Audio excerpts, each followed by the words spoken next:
an introvert has compared to an extrovert has, and how to communicate to other introverts and to extroverts as well. So it's actually a very good book in terms of, for an extrovert's point of view, to how they deal with introverts from a sales process as well.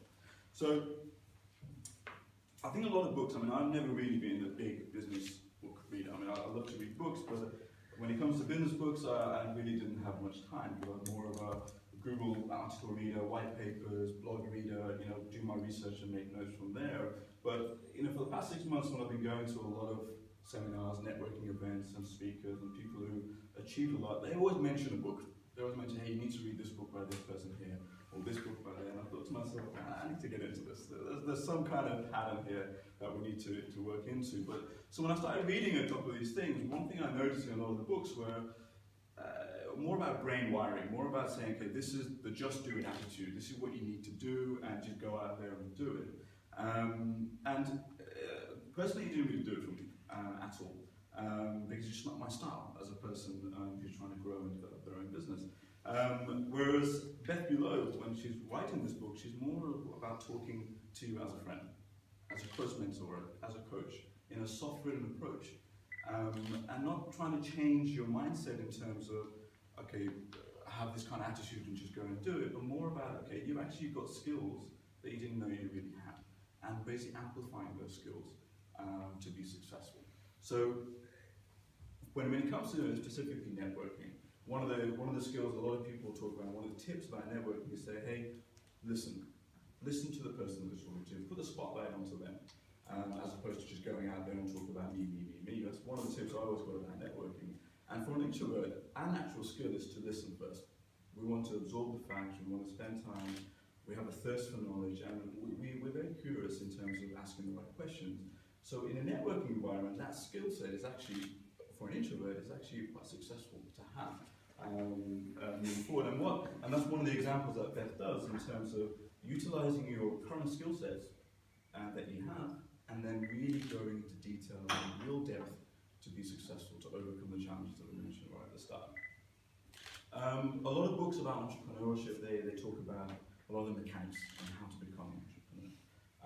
Whereas this book really delves more into the relationships of those mechanics on how to become an entrepreneur, which I think, for me personally, is critical. Because the business I'm in, it's not about, hey, here's a product you want to buy it or not. It's more about building a sustainable relationship and moving forward on a continual basis. So establishing that depth of relationship to be successful is actually one of the critical foundational skills to have to learn to move forward. And the book really goes into detail as a toolkit, not just to say, hey, this is what you need to do, but really delve into yourself to identify your authenticity, your values, and aligning all your values with the actions that you need to have. One of the best chapters in the book that I really personally liked was a chapter called Finding Your Voice. And what that kind of chapter does is really get you to examining yourself, finding out, like, what are your true values for your company and for you. For example, our company's value is to have integrity, to be humble in our customer service, to be completely transparent, to have credibility, and to be knowledgeable. So those are the kind of values that we have listed down, and then connect those values with the actions you're doing. Because sometimes when you're out there and you're self-promoting, your actions don't really connect with the kind of values you've already established. And then that was causing a lot of disconnect and relationship destroying when you're trying to sell. It gives a very confused mixed message. So trying to build that up as a foundation in a systematic way, in a detailed way, in a quite in-depth way, gives you the first really foundational block to move forward into the later chapters when it goes into about networking, sales, self-promotion and collaboration, etc., which I think was probably the most helpful chapter that I had. Just personally, when I'm trying to self-promote the business, it's I have to make sure that whatever I'm communicating is basically aligned with the values I'm doing, because it's quite a complex service arrangement that we have. As with always, the networking chapter in the book is the longest one in the book I'm going to sell. But again, I'm going to go back to that finding your voice kind of thing, because unless you kind of have that knowledge and you've done that homework in terms of your notes on what your value is, what your authenticity is, you can never be successful at networking if you don't have that kind of value alignment in terms of how you come across. And it gives you really nice different strategies of how to tackle different events, because some events are quite intimate, so you need to have a different strategy. Some events are quite massive, like experts and events, you need to have a completely different strategy. But again, it's about building upon the natural skills that you have and then attacking those in the right way. I think one thing as an introvert, I kind of noticed as well, one of the biggest things I relate to this is that, geez man, when I'm going out there, I've been constantly exhausted. At the end of every day, I'm just drained of any energy that I've had. And I always think to myself, I haven't really achieved anything. Seriously, I've been out there doing all these things, constantly self-promoting, the fake it till you make it kind of vibe, and then I'm just so out of energy. And then I realised, okay, what have I actually achieved? And I think one thing, I wish I had this book earlier on in my career when I was, leading people and was dealing with different types of disciplines within companies. But anyway, time is pretty cool. You're in a business, this is where you need this kind of skill set. So I think the energy factor that we always kind of have when we're trying to build something, when we're trying to grow your business, and that for me was the biggest thing, because just the other day I was talking to my friend, man, I'm just so exhausted.